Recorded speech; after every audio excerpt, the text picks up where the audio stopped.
Minecraft was not built with this in mind, and so I'm going to have to do some wild things to survive, like killing the wandering traders the exact moment they drink milk, having redstone torches be my only source of light, or hoarding pigs in order to strike them with lightning. This is hardcore Superflat, my hardest survival challenge yet. No, I'm dead, chat, I'm dead, no! And if you're curious as to why we're doing it, well, surviving on a flat world is usually quite hard, and on Bedrock it's even harder because there are no villages or other structures, just a bonus chest. And so imagine if you remove that, well, for most of history you would just be making dirt houses, but a recent change to the wandering trader makes him realize that capitalism works both ways, and they actually will buy milk buckets for you, and you can kill them at just the right time to get said milk buckets, which changes everything at a cost. And so can we survive 100 days in hard-ish core? That's what I want to find out today. Superflat is a lot like early game Minecraft, but spread out over hundreds of days, and so just like early game Minecraft, we have to do a bunch of different tasks at once just to make sure we can survive. And so we're going to divide Past Me into 4 teams. There's Farmer Toy Cat, who'll be in charge of getting carrots, wheat, and breeding pigs. There's Wandering Trader Toy Cat, who's always on the lookout for a new trader, trading with them, and getting their milk in methods you don't want to necessarily pay attention to. Then we've got Redstone Toy Cat, who's building a mob grinder and spawn proofing without any redstone. And finally, we've got, we'll talk about this guy later, but he is, you know, let's not think about what you said too.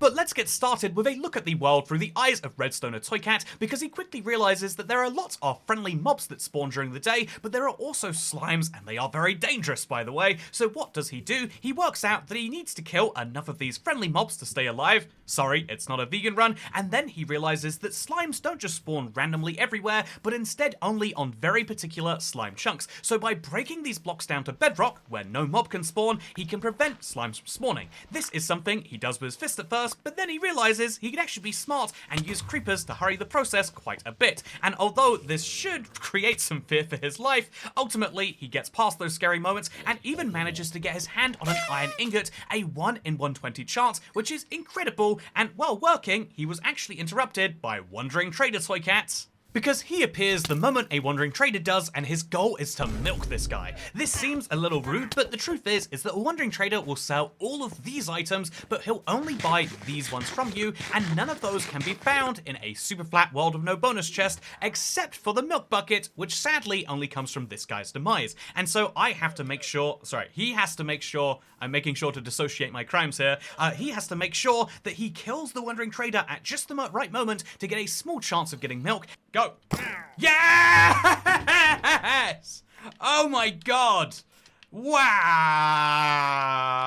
With milk now obtained and traded for the good green, the only thing standing between me and more of this is getting my hands on some farming equipment, which of course can be made from that wood, but will also require Redstoner Toy Cat to step back in, because obviously he's going to need to get lots of skeletons to get lots of bones. Now, you can do this manually by just waiting for nighttime to come and then killing them if you're lucky, or waiting for them to die in the morning. However, Redstoner Toy Cat creates this daytime darkness as a way to get more skeletons in the world, because more bones means more bone meal for Farmer Toy Cat, which means access to better seeds, and indeed the ability to grow those seeds into wheat. 9 of those wheat creates the ability to get more emeralds, and you're seeing how this is going, and so too is Wandering Trader Toy Cat.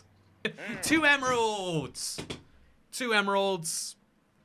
Plus, now I have wood. After going through the Minecraft version of a problem that probably brought you to this video, Wandering Trader Toy Cat gets a wonderful deal, which is for a water bucket with a little guy inside. Now, killing him isn't going to be worth much, but this water will eventually make a small fishing pond, which might even help with a librarian. But for the time being, Fisherman Toy Cat remains a fantasy, but what isn't is getting more milk out of a Wandering Trader. Yeah! Wow! Farmer and Trader Toy Cat now need to take a backseat because Redstone Toy Cat is in the business of the biggest goal yet, getting gold. How is that going to work? Well, we start with a small pig pen, which will eventually be able to turn into zombie pigmen. However, that's going to first need some copper, which requires drowning some zombies. Once the zombies are drowned, they have a small chance of dropping copper. Don't ask me where they get it from, but do ask me what you can use it to craft, because although there's no copper tools right now, that would be incredible. You can make a lightning rod, which means all Farmer Toy Cat has to do is get some pigs in this hole and then breed them, and we're sitting on a stockpile of potential single zombie piglin as soon as lightning strikes. That means that gold is coming soon, but in the meantime, it seems as though Redstone Toy Cat has another goal, which is to make a mob grinder. This will allow all sorts of other things to be found, but while switching back and forth between all of the Toy Cats required to work on it, it seems as though Trader Toy Cat gets this special Wandering Trader. I'm just gonna go buy the sapling right now. Go, sapling, I'm doing it.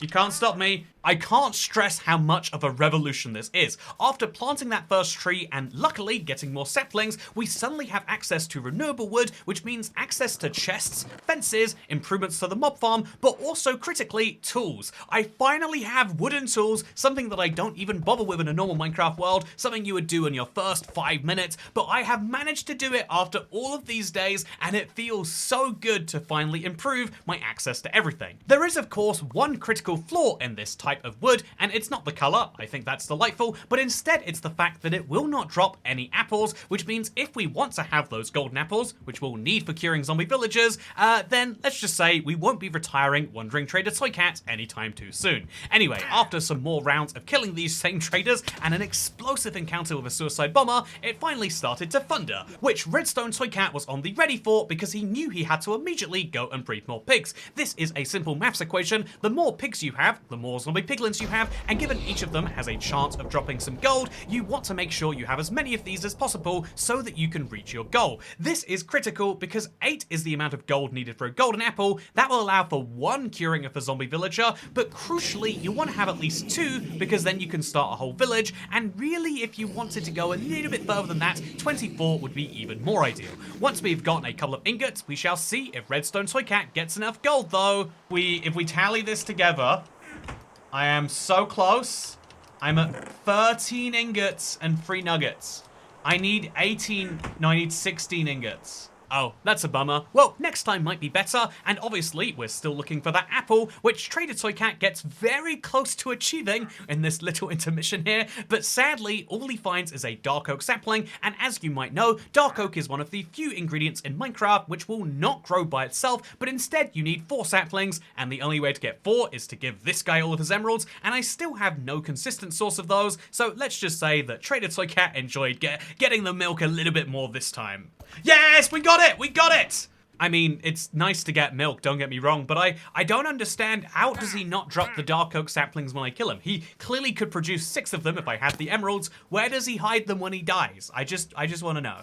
I think the time has finally come for me to introduce you to Evil Toy Cat, and indeed the whole premise behind semi-hardcore. You might have wondered how something can possibly be semi-hardcore, because in regular hard difficulty, when you die, you can just pick up your stuff, and in hardcore, you lose the entire world. I wanted to bridge the gap between these two things, partially because it would feel a bit like an old school video game, where you had to tell your mum you couldn't come down for dinner because you were trying to save the game, you know, it would actively take some effort, but also because I felt like it was such a grindy challenge that when we restarted, we would just lose 20 days of punching Wandering Traders, which wasn't very fun or entertaining. By the way, this entire series was live streamed, which is how I picked these save points. At the end of every stream, if I was still alive, I would save a copy of it, and that way, if the subsequent stream went so poorly, I would be able to back up to that save point. Now, obviously, this isn't real hardcore, it's just hard difficulty locked on, all of the settings, like no bonus chest locked on, and we still lose a substantial amount of progress, but it's not real hardcore if we don't lose it all. But this whole system does rely, playing semi-hardcore does still rely on me saving at the end of every stream, and let's imagine a hypothetical world where I forget to do that, and then let's imagine a hypothetical world where Redstone Toy Cat managed to kill some piglins and managed to get his hands on a lot of gold, but then happened to have this happen. Back to Spider, maybe? Oh no!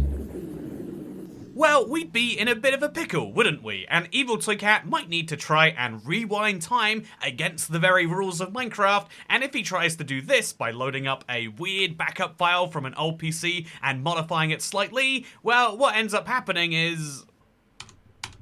Oh, chat. Oh, it's all broken.